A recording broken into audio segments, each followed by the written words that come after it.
In this video, I want to talk about advice that I'd give you from someone who's served on 300 or so dissertation committees. What advice would I give to people, and do I give to people starting out on the journey? One piece of advice I want to say that read your graduate student handbook. In that handbook, there's all kinds of information that most people don't read.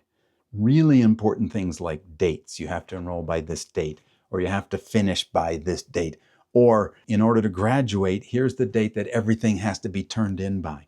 I talked to somebody a month ago who called me and had some questions, and they missed the graduation date by 1 week. And what that meant is they had to stay in school for another semester and pay another semester's tuition.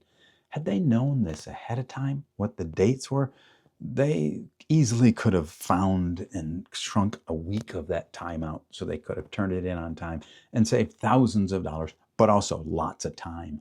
So get and understand your manual. I think the next thing I would say is choose your dissertation committee wisely.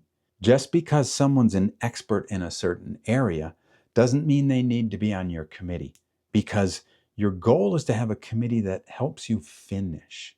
I've seen a number of cases where there have been people on committees who really don't like each other, and they've used the dissertation as basically a battlefield for their egos. And what that does, while maybe fascinating to watch, maybe not, it slows you down because they have their own agendas and they're fighting with each other. Now, I once knew someone who was working on their dissertation and had a husband and wife on the dissertation committee. Wonderful, until they decided to get divorced during the dissertation process. Those issues tended to bubble up during the meetings about the dissertation, during defenses, and during reviews. So you want to find a committee that can work together and whose goal is to help you finish. One of the places I would be leery of getting advice is from your peers. They haven't been involved in a program any longer than you have in most cases. So everybody knows that this is the case. Those types of statements can be just myths that are passed around. Here's a myth on many college campuses that's not true, but it seems to permeate many campuses, nothing to do with dissertations. But if you're in a classroom and the professor hasn't showed up, well, if it's an assistant professor, you only have to wait 10 minutes. And if it's an associate professor, you only have to wait 15 before you go. But if it's a full professor, you have to wait 20 minutes before you go. I have never seen anything like that written anywhere. But it's a myth that students seem to believe is true. And I've heard it at many campuses around the country. So clarify things. You're a good researcher. Someone who was working on their committee and they went to their chair and said, okay, I've got my 4 committee members, because they read their handbook. And the chair said, well, no, you only need 3. And they said, are you sure? He says, yeah, you only need 3. So they went to 3 committee members and they went to defense, and the chair said, oh, I'm sorry, we can't defend because it turns out you need 4. So you want to confirm everything. It's just don't accept things blindly, because this person lost a couple of months in the process of setting things up and then having to reset things up and find a new committee member, or that initial one, and get them back on. So know the handbook. Have a committee that is supportive of you. Dissertations are not a sprint. You can't write one overnight. You've got to sit down and spend time. Okay. There's an old book, How to Write a Dissertation in 15 Minutes a Day. I think you can do it in a reasonable time period in 15 minutes a day. But what that means is I got to sit down every day, or just about every day, be working on my dissertation. That's what gets you through. Perseverance. Understand also, if there's a template at your university, get it, use it, because that's what they want.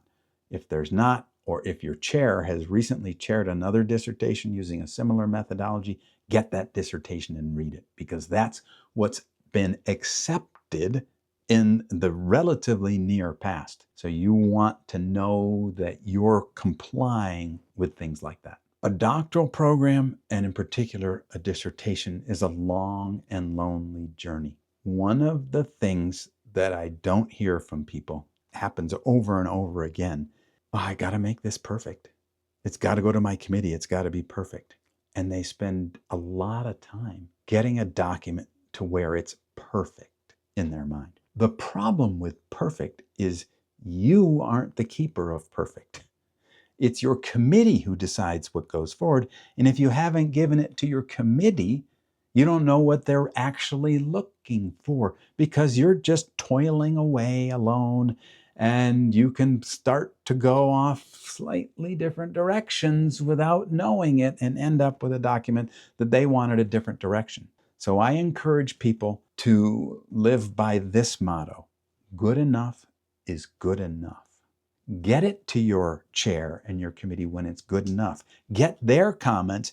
Then you can move towards what they are deeming as perfect. I don't think anything's ever perfect, but get it to where they think it's ready. But if you never get their input, if you never get them to say what direction they want, then you're just kind of flailing and you don't really know. The doctoral candidates that stand out to me are the people who understand they've never done this before, that they want to move through as quickly as they can. Because one of the problems in doctoral education, especially in the US, is you take courses, there's a syllabus, there's due dates, there's a professor telling you, remember to turn this in, and then you transition to the dissertation, no due dates, no syllabus, and many times little guidance. So you can flounder. Well, if you don't know what you're doing, it's easy to just kind of do almost nothing sometimes. The people who think ahead get advice, get support, get a coach, get someone who has been there before to help them. They move forward much, much faster than the people who wait for things to happen to them. It's the people who take as much control as possible. Those are the ones who move forward much faster and finish. As always, Beyond PhD Coaching is out here to help you any way we can. Please contact us if we can help.